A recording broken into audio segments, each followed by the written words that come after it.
Bueno, pues seguimos analizando esa ley electoral, un tema que, bueno, al que acudimos tras las elecciones celebradas en los diferentes municipios. Decía antes, señor Díaz, que es difícil hablar aquí de si estamos ante una ley justa o injusta, ¿no? A veces ese concepto es complicado, ¿no? Antes lo decía cuando analizaba la ley pormenorizadamente, ¿no? A ver, eu creo que sí. Falar de xustiza dunha lei ya de por sí é unha cuestión complexa, porque se supón que a xustiza o que fai é cumprir a lei que hai.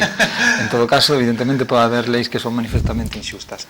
Agora ben, no caso da lei electoral, como dicíamos, hai elementos que dependendo do punto de vista do que se analicen, pois introducen medidas que corrixen injustizas ou as provocan.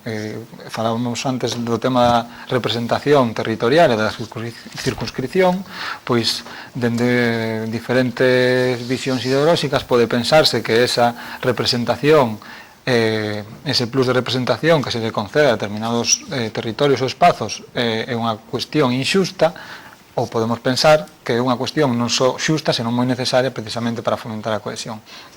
En todo caso, cando se fala desta cuestión da lei electoral, xa digo que hai que abordarlo desde un punto de vista moi amplo, abordando o conxunto de reformas que van implícitas detrás da lei electoral e do funcionamento da democracia, porque suelen facerse plantexamentos que o único que pretenden é enmascarar cuestións ideolóxicas detrás de anécdotas e de titulares.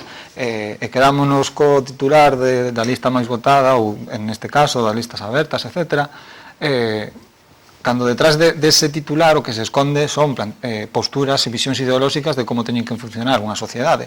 Antes se plantexaba o tema dos partidos. Claro, evidentemente os partidos están denostados, non gozan polo seu mellor momento de cara á ciudadanía, evidentemente por erros e por problemas, como que pode pasar tamén os sindicatos, pero negar a importancia e a valía que teñen uns partidos que funcionen ben. E cando digo ben, quero decir que teñan mecanismos democráticos e que funcionen de maneira democrática e que se adecúen aos requerimentos que ten a sociedade deles, pois claro, negar pois ese valor implícito nun funcionamento de partidos tamén é o que se esconde detrás de todas estas propostas que se fan, que sí que realmente pois, están detrás delas visións moi anglosaxonas que non só teñen que ver co tema electoral, senón con outras moitas cuestións de fomento do individualismo e da competencia. E tamén quero facer unha mención neste sentido, porque se fala destas cuestións do mesmo xeito que en economía se fala como se estivésemos en situacións de competencia perfecta, e non é así. Existen numerosos fallos, non só na economía, senón tamén cando falamos de procesos electorais. Ou, por exemplo, o tema dos medios de comunicación, a propiedade dos medios de comunicación, a propiedade da información e dos mecanismos de información é un fallo deste caso no mercado electoral, pois é moi claro. Na medida en que eliminamos factores correctores deses fallos, o que estaremos será dar unha sensación falsa de democracia cando que estamos camiñando en sentido contrario. Por eso digo que hai que ter moito cuidado cando se fala se fan este tipo de análisis, porque xeralmente detrás do titular escóndese unha modificación moi profunda do sistema con que temos funcionado. E o que se chegou por unha reflexión previa moi profunda que se entendía que era un funcionamento adecuado para determinados momentos, que son necesarios cambios, evidentemente, e que hai elementos que provocan injustiza na lei electoral e no conxunto, evidentemente, haberá que analizar cales son e buscar medidas correctoras, pero o problema é que a noción de xustiza é unha cuestión ideolóxica e non todos os partidos ou todas as persoas teñen unha visión ideolóxica similar, polo que a cuestión de xustiza é unha cuestión subxectiva, en último termo. Bueno, y si hablamos de justicia o injusticia, alcalde, ¿cree que el BNG está discriminado con esta ley actualmente en vigor? Hablamos antes de la discriminación, del bipartidismo. Bueno, vamos a ver, aquí hai dous campos, dous casos distintos, non? Un é as eleccións municipais, onde a circunscripción evidentemente o Concello, sí. E outras son as eleccións de ámbito superior ou municipal, que poden ser as autonómicas ou as estatais ou incluso as europeas, onde a circunscripción influye, é determinante entre outras cuestións porque hai organizacións políticas que non se presentan en todo o Estado porque son organizacións políticas dun territorio determinado. Aquí antes falábase do PNV, evidentemente o PNV tiña 6 diputados e o UPyD 1, porque o PNV representa bastante máis que o UPyD. O PNV donde se presenta ganou as eleccións, o UPyD non se ganou en ningún lado. Tuvo un diputado porque sacou votos, pero en número de votos probablemente foron máis que os que tuvo o PNV, pero iso non quere dicir que teña máis representatividade que ten o PNV, evidentemente non ten máis representatividade que o PNV. O PNV donde se presentou ganou as eleccións, ou se non ganou quedou de segundo. Evidentemente non vai ganar as eleccións porque os Euskadi son 1,5 millón de habitantes, 1,5 millón de votantes non pode ganar as eleccións, ainda que votaron todos os Euskadi por eles, polo PNV non podían ter, ni incluso os que tuvo o UPyD sendo minoritario de todo, non? Con isto non quero dicir que non poidan reivindicar a circunscripción electoral única en todo o Estado, pero eu digo que esa circunscripción, o Estado, canto máis grande a circunscripción, menos reflexa a representatividade da xente. É dicir, hai realidades no Estado español, estamos nun Estado que teóricamente descentralizado, donde a realidade do propio Estado con circunscripcións provinciais non se representa ben tampouco, porque primas, como decía antes, as forzas maioritarias. Eu entendo, no BNG entendemos que a mellor maneira de que esteñan representados todos os territorios en igualdade de condicións, coas correccións que teñan que haber de poboación e tal, sería utilizando a circunscripción electoral a propia comunidade autónoma. E incluso no Parlamento galego, pero tamén para o Parlamento Europeo. Non utilizar para o Parlamento Europeo tamén a circunscripción do Estado. Tamén para o Parlamento Europeo. Eu penso que hai casos por Europa adiante onde a circunscripción non é o Estado. Se non me engaño moito, Alemania incluso.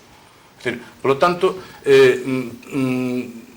esas cuestións a reformar, habería que reformalas para mellorar a calidade democrática. Pero cando falamos de reformar ou de falar do modelo electoral, eu penso que habería que falar tamén das institucións, de como mellorar o funcionamento das institucións, o que regula os referéndums. Estamos falando, hai non moito tempo en Cataluña o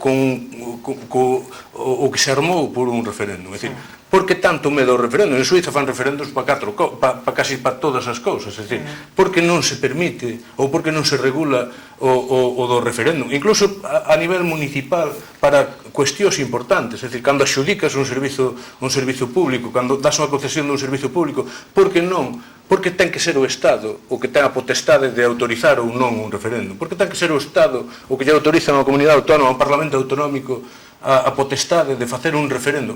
Cal é o medo de preguntarlle á cidadanía? É dicir, esas cousas teñen que ver ca calidade democrática, tamén. Esas cousas. Incluso o control das institucións. É dicir, parece que vamos para atrás. O que estamos facendo é fomentando o presidencialismo, fomentando a elección directa del alcalde, del presidente, o que o goberno...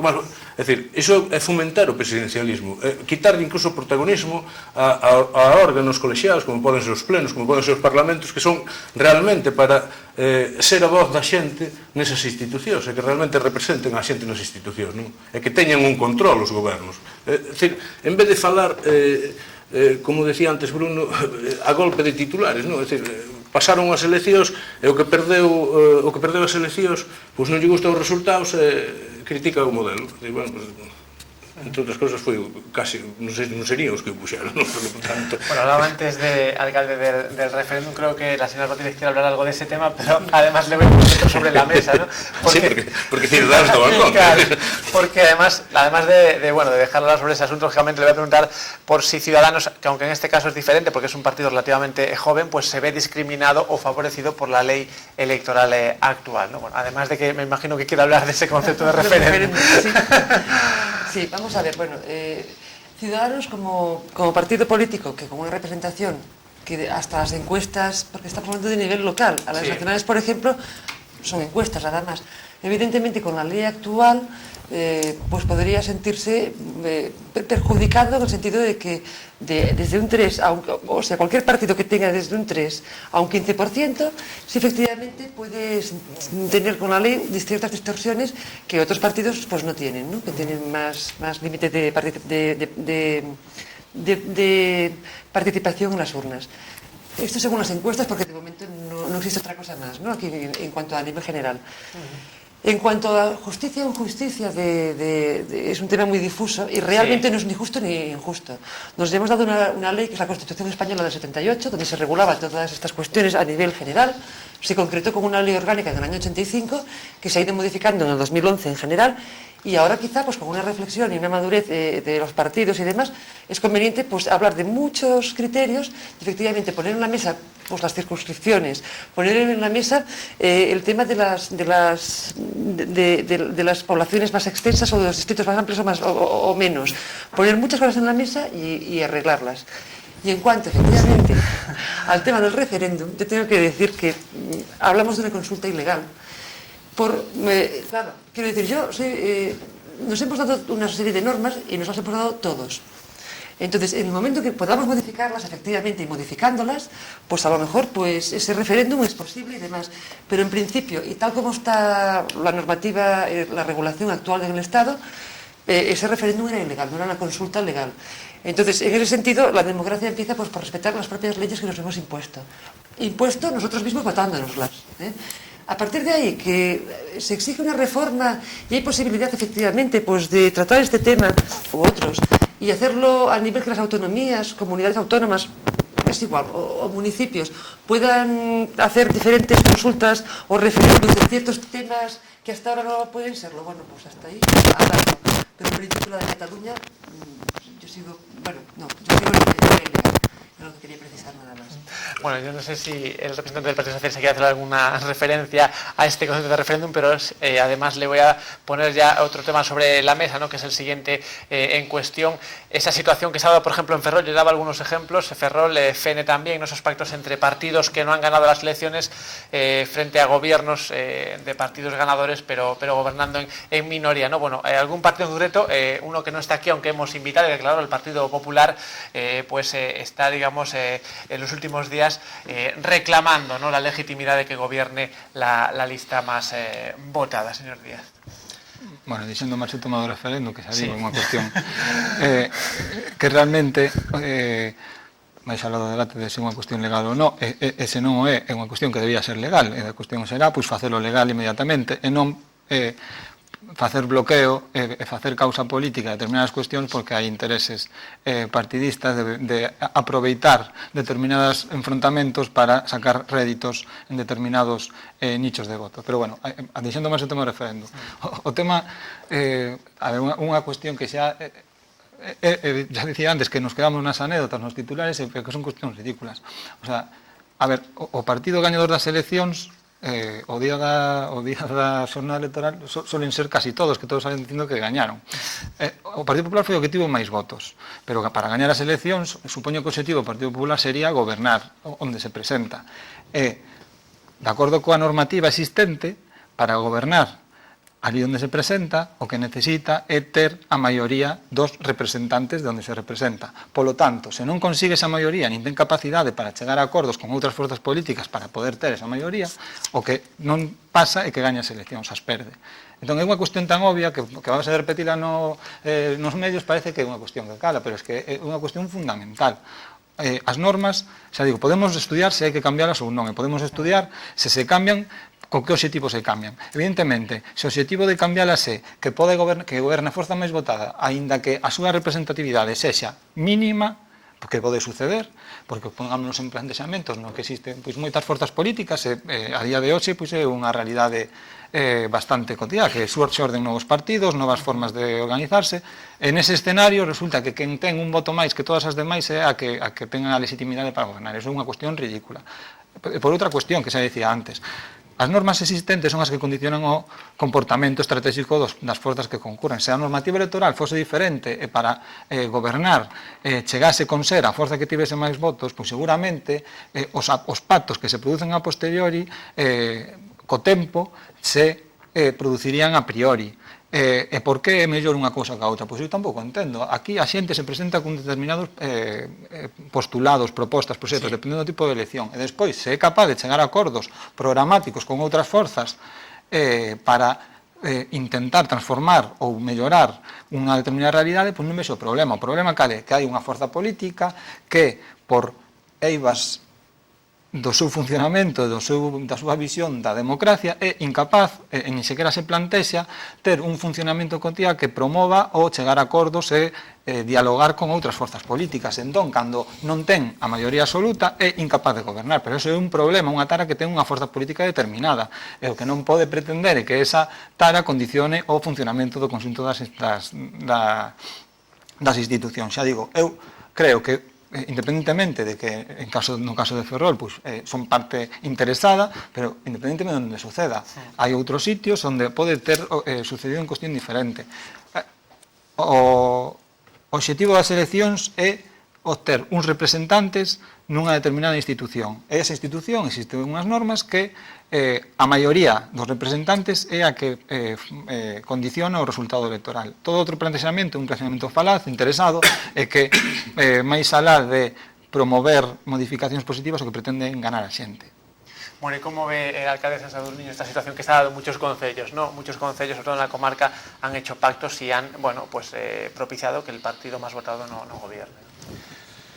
Bueno, primeiro, nas eleccións municipais, que non estamos referindo a elas, porque hai que falar claro, intentar ser pedagóxicos. Nas eleccións municipais elixense concelleiros, non se elixen alcaldes.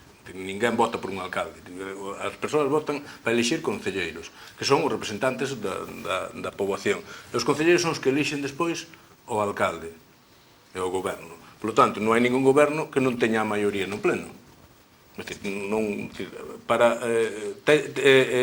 chegar a acordos cando non hai unha maioría absoluta que permita que a forza que gañou as eleccións poda formar goberno, pois é necesario chegar a acordos. Iso é bon para a democracia. Iso non é malo para a democracia, por sí. Iso non é ningún defecto do sistema. É máis, eu considero que é unha garantía de bon funcionamento democrático, que hai va chegar a acordos, porque obriga ás forzas políticas a poñer encima da mesa as propostas e representas a moitísima máis xente. Iso non é ningún impedimento. Trátase de vender iso como algo malo, de por sí, cando realmente non é nada malo. O que será malo ou non será o froito dese goberno. Se goberna ben ou se goberna mal. Pero iso non polo feito de que haiba gobernos de coalición se vai gobernar mal. Eu concretamente, nas primeiras eleccións que nos tocou gobernar, non tivemos maioría absoluta. É máis, ganou o PP as eleccións. Ganou o PP as eleccións por 20 votos. Iso quería decir que o legitimado para gobernar era o PP? A maioría da poboación naquel momento, a maioría dos votantes naquel momento no meu concello votaron un cambio. Evidentemente votaron un cambio. Houve dúas forzas que nos tuvemos que poñer necesariamente de acordo para gobernar. É dicir, podémoslo facer mellor ou peor. A xente dali a 4 anos tiña a oportunidade de volver a referendar iso. Pero, o decir que os pactos son malos, bueno, cando lles convén. En Miño, que pasa? Que en Miño son vos? Claro, según como lle vai a festa en este caso o Partido Popular, porque o Partido Popular chegou a unha situación donde non ten posibles aliados, Cidadáns en algúns sitios, non? Cidadáns, pero como non ten aliados, pois cambiamos todo, que goberna a lista máis votada. Claro, pero que a lista máis votada ás veces é máis votada e votou o 20% dos electores. Claro, porque normalmente pasa donde máis forzas hai, nos ámbitos, incluso nos ámbitos máis urbanos, que ao mellor o porcentaxe de participación nas eleccións é moitísimo menor. A forza que ganou as eleccións, ao mellor ten un 20% dos electores. Iso non quere dicir que a maioría do concello votara por eles.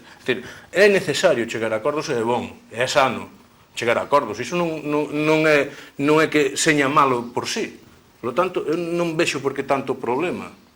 O que hai que facer é poñer mecanismos para que as institucións e os órganos colexiados que donde está a representación da cidadanía pois poidan exercer as súas funcións. Eu falaba antes do referendo, eu non considero ningún referendo, de preguntarlle á xente ilegal, bueno, haberá que cambiar a Constitución. Esta Constitución que todos votaron, pero resulta que a maioría da xente que vivimos actualmente non a votamos, porque eu non tiña edad aquela, son máis vello que ti. O sea, a maioría da xente... Haberá que cambiar a Constitución, non? É dicir, referendos ilegais, pois... según como se mira, non, había incluso había xuristas que decían que podía cumplir perfectamente o espírito da lei, porque era unha consulta, non era tal. Entonces, eu considero que hai mecanismos, entre eles as consultas populares, entre eles as iniciativas legislativas da cidadanía, non limitar, non poñer trabas a que a xente poida presentar iniciativas legislativas nos parlamentos para que señen debatidas, é dicir, que a xente poida actuar ou participar directamente, que a xente poida participar directamente nos plenos das corporacións, é dicir, a propia lei recoñece o dereito dos cidadáns a intervir nos puntos de rogos e preguntas. Na inmensa maioría dos casos o que se ponga a trancos a iso. É dicir, modifíquese a lei para limitar, para que non haiba atrancos. Modifíquese a lei para que non se utilicen as institucións dun xeito presidencialista, onde o que sae alcalde pode facer casi o que lle pete. É dicir, que foron as modificacións que foi habendo sucesivamente, as reformas que foi habendo nas leis, foron nesa dirección. Na dirección totalmente contraria a mellorar a calidade democrática do sistema. Entón, eu entendo que os pactos non son malos por sí. É dicir, os pactos son malos se funcionan mal. É dicir, pero o que teñen que funcionar ben. Pero para iso está a xente para votar despois, non? E para iso está a xente para que poida controlar aquí en Ferrol, por exemplo, hai un pacto de goberno. Ten por que ser malo. Haberálle que exixir aos que gobernan, e para iso está a oposición. E a oposición ten que ter mecanismos, e ten que ter fórmulas no pleno da corporación para poder controlar o goberno. Que iso é a función da oposición. Pero polo feito de que teñan, evidentemente, teñen máis representatividade os que están gobernando hoxe en día, por exemplo, o caso de Ferrol, o que estamos gobernando Ferrol, que é o PP. Teñen máis, non sei a suma de votos porque tampouco nin o mirei, pero a suma de votos supoño que é máis. Por lo tanto, non... Bueno, creo que quiere volver a hablar del referéndum, pero también le voy a hacer la pregunta de los pactos, ¿no? ¿Qué opinas sobre los pactos? ¿No? Vamos a ver, sobre los pactos, el principio Ciudadanos, y lo ha hecho en toda España en estas últimas elecciones, sí. Lo que decimos es que en principio y en general, y sin llegar a casos concretos, en general, la lista más votada es lo que hemos apoyado en todas las partes donde se ha podido hacer, tanto al PP en Madrid como al PSOE en Andalucía. O sea, no hemos hecho discriminación, simplemente hemos marcado unas líneas rojas, de las cuales pues, ciertas cosas pues, exigíamos en una lista de prioridades que tenían que respetarse, y a partir de ahí también hemos dejado que gobiernen esas fuerzas y no hemos entrado en ningún gobierno. Eso para empezar.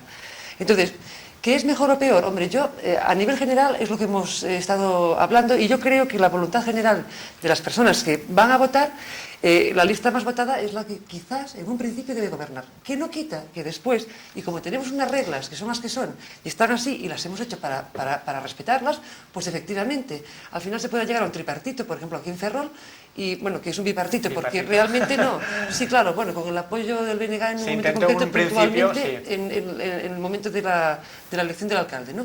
Pero bueno, sí. Que en todo caso, y que con el diálogo, porque también digo yo que efectivamente el diálogo es importantísimo, y las mayorías absolutas a veces pues no quiere decir que tenga que ser mejor una mayoría absoluta que varias fuerzas dialogando. Yo no lo quito. Ahora, en principio, la lista más votada que representa a la mayoría de ciudadanos, yo entiendo que sí. Que ya digo, que no quito que después el diálogo sea bueno, y yo lo veo necesario además. Es más, creo que unas mayorías absolutas que busquen aún así el diálogo en la reforma de muchas leyes y que den consenso, es bueno igual. O sea que aún con mayorías absolutas debe haber consenso. Y después, lo que quiero es entrar, evidentemente, ¿no? A ver, mezclar participación ciudadana con el referéndum es que... para nada, o sea, la participación ciudadana, efectivamente, Ciudadanos además es proclive a que la ciudadanía participe. Una cosa es eso, y fomentar eso, otra cosa es el referéndum, que en este caso, cuando se cambie esa ley, podrá ser legal, pero ahora es ilegal y tiene que reformularse.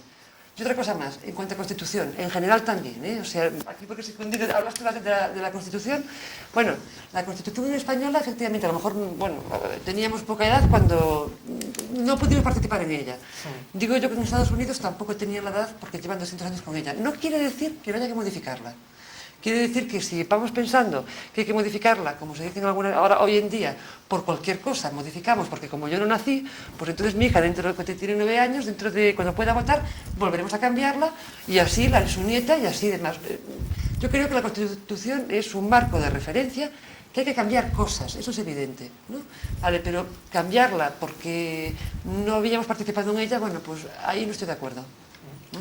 Bueno, y seguimos hablando de esos Deixen pactos. Sí, un minutino, brevemente, alcalde. porque non é menor, a Constitución modificouse varias veces precisamente en contrario aos intereses da xente. É dicir, entramos en Europa, entramos en Maastricht, modificouse para o tan manido déficit cero, modificouse puntualmente, pero con modificacións moi sustanciales, perdemos incluso a moneda.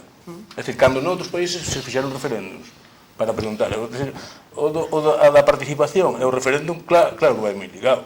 Eu estou a favor de que un concello, antes de dar unha concesión por 25 anos de recollida de lixo, pois o poida someter ao referéndum da poboación. Por que non?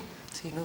Pero hablábamos... É ilegal iso, pues é ilegal. No de otro referéndum. Bueno, pues seguimos hablando y ya para terminar, estamos cerca del final de esos pactos, hablábamos antes de la legitimidad de esos pactos. Bueno, esto nos da paso también a hablar, señor Díaz, de algo también que se está poniendo en cuestión desde algunos sectores, ¿no? Como es esa estabilidad de un gobierno. En este caso es parte interesada por ser parte de ese gobierno bipartito en Ferrol. Bueno, ¿qué le puede decir a esas personas, a esos partidos que dudan de una estabilidad de un gobierno por el hecho de ser coalición y no con un partido que tenga mayoría absoluta, ¿no? A ver, por un lado está a cuestión principal que é canto vale a estabilidade, porque a estabilidade evidentemente pois é un elemento positivo, pero hai que ver hasta que punto é un elemento positivo por riba de outros elementos que podamos valorar tamén, non?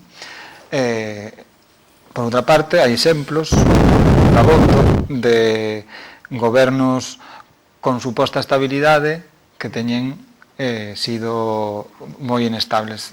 Temos exemplos cerca, tanto no espazo como no tempo.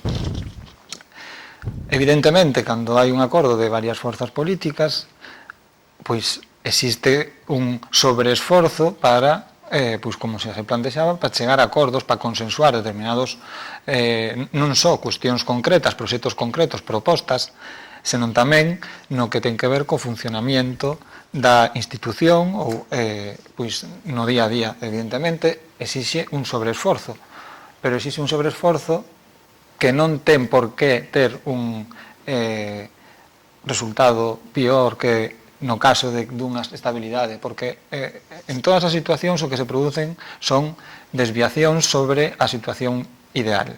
Tamén nos casos de estabilidade producense desviacións. Cales son esas desviacións? Pois evidentemente abusos de poder, obviar a opinión ou as reflexións que se poden facer de unha parte moi grande da poboación, tomar decisións que van en reforzo desa estabilidade en contra de decisións que poden pois promover a pluralidade, que toda a situación ten os seus defectos. Tamén evidentemente ten os seus problemas un goberno de coalición.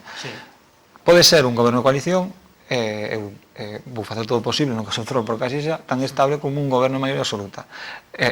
Pode ser tan estable e, ademais, pode ser máis representativo. Xa de principio e, ademais, no seu funcionamento pode facer que o sexa. Simplemente unha reflexión que fago, porque a mí faime gracia... Claro, cando falamos destas cuestións da lista máis votada, realmente fanme gracia, porque en moitas cousas, tamén nas que teñen que ver con temas electorais, faise normalmente a proposta de que teria que ser regulado por xente que non soubera cal é a súa situación de partida, é dicir, que o Partido Popular fai unha proposta de regulación da lei electoral cun condicionamento previo de cal é a súa realidade, cales son os seus intereses, do mesmo xeito que pois cada partido político fai dentro dos seus propios intereses. Se ningún fósemos atopásemos vida inteligente nunha cova en Altimira, facer unha proposta de un electoral, seguramente faría unha proposta insesgada, que non estaría condicionada por nada, pero seguramente tamén sería unha proposta na que habería erros, porque son, por definición, toda a norma ten problemas de funcionamiento, problemas que van surdindo polo propio comportamento dos partidos ou da sociedade en relación con esa norma, porque adaptase a unha norma e busca a maneira, pois, de obter determinadas ventaxas ou rendementos dunha norma existente.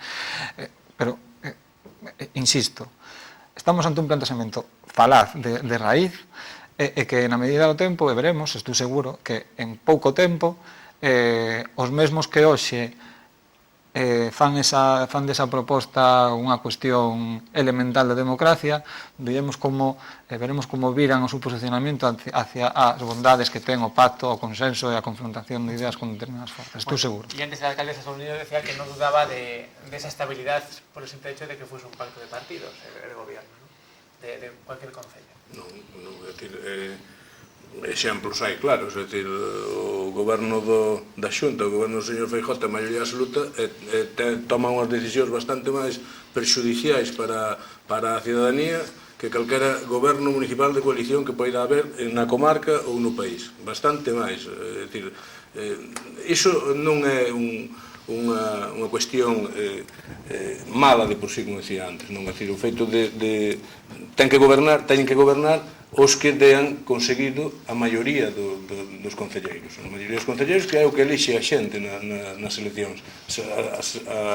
A xente, mediante as eleccións, elixe concelleiros que están obrigados a chegar a acordos para elixir un goberno municipal, e sustentar un goberno municipal. Cando non se ten maioría suficiente, pois é obrigatorio, é necesario chegar a acordos de forzas políticas. E iso, de por sí, é bon. Se se chega a acordos é bon. Se se goberna mal, pois é malo. Pero para iso está a oposición nos gobernos municipais. Nos gobernos municipais e nos parlamentos. Para iso eliximos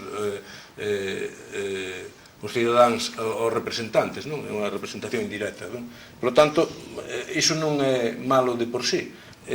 O que sí que habería que facer, como dicía antes, era mellorar todo o que é o control o control democrático dos gobernos. É dicir, en vez de facer leis que o que fan é primar o presidencialismo e tal, pois fomentar que os cidadáns, a propia oposición poidan controlar, poñer mecanismos de control dos gobernos. Iso é realmente o interesante. E as preocupacións da xente tampouco van todo iso. Isto é moito un debate mediático, máis mediático que outra cosa. Se que pasan 15 días, pois xa nai desacordas casi quen está gobernando. Se estás gobernando ben, pois, bueno, a xente... Ahora, se pasan 15 días as forzas políticas que están gobernando un concello, unha comunidade autónoma ou o propio Estado, pois andan a berros entre elas, en vez de estar resolvendo os problemas da xente que foi a que votou, pois claro, a xente cabréase, pero iso é un cabreo que tamén non hai con forzas políticas que teñen maioría absoluta, ou a xente non está cabreada co PP. O outro día, o 24 de maio, penso que quedou un pouco demostrado, además está a maioría absoluta, non? É dicir, e máis ten maioría absoluta, e hai que lembrar que o PP tamén, cando lle fixo falta pactos, gobernou con CIO e gobernou con PNV tamén, co apoio deles. Por lo tanto, non se pode estar tampouco falando en función do interés partidario. Bueno, y Ciudadanos, señor Rodríguez, duda de la estabilidad de un gobierno de coalición. Vamos a ver, es que la estabilidad, evidentemente, una mayoría absoluta genera mayor estabilidad. Pero es que no estamos hablando de eso, o sea, yo creo que se confunden los términos. Estabilidad sí, porque una mayoría absoluta puede gobernar y hacer y deshacer. Eso no quita que no vaya en contra incluso de su propio programa algunas veces y que digan blanco a los electores y después hagan negro durante 4 años, y eso no quita que haya abusos de poder, o sea, como también ha dicho aquí el compañero, ¿no? Entonces, yo creo que tema de estabilidad, a lo mejor no deberíamos hablar de estabilidad. Evidentemente, es más estable un gobierno de mayorías que un gobierno pues, de bipartito, tripartito o cuatripartito. Eso no quita que a lo mejor con el consenso, también sí es cierto, se pueda llegar a buenas políticas y que lo importante efectivamente es, ahora mismo aquí en Ferrol, pues que se hagan propuestas buenas y que se apoyen, o sea, los partidos que no gobernamos y que estamos en oposición hagan una oposición constructiva. Y con el consenso se puede llegar a buenas políticas. La estabilidad es relativa en todas partes por lo que he explicado. Bueno, pues a mí solo me queda agradecerles a los tres, señor Díaz, señor García Casal y señora Rodríguez, su presencia aquí en este debate. Gracias por haber estado con nosotros. Y a ustedes también gracias por su atención. Y ya saben que este y otros programas los pueden volver a ver en nuestro canal de televisión a la carta de YouTube. Nos pueden seguir por Facebook y en directo en nuestra página web tvferrol.es. Gracias por estar ahí. Muy buenas noches.